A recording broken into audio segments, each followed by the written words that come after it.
Қожа 1957 жылы жазылған қазақ балалар әдебиетінің озық туындыларының бірі саналатын повесть.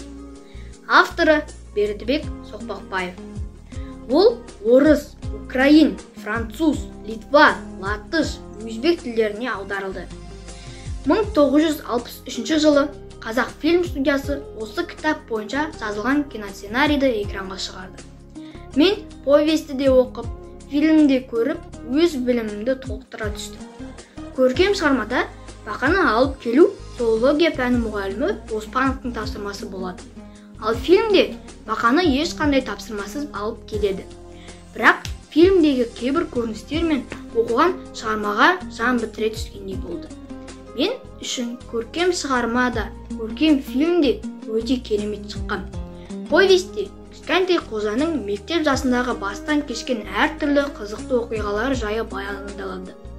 Ол қанша бұзықтық жасаса да жақсы адам болуға талпынысы бар. Өзінің жасаған бұзықтығының бәрі әкесіз өскендігінен деп ойлайды. Қожа өзінің мінезін, тәртібін өзгертуге тырысады. Бердібек Соқпақбаев «Менің атым Қожа» туралы шығарманы жазардың ең басты мақсатын жақсылыққа тәрбиелеу. Қожа есер емес, есті тентек.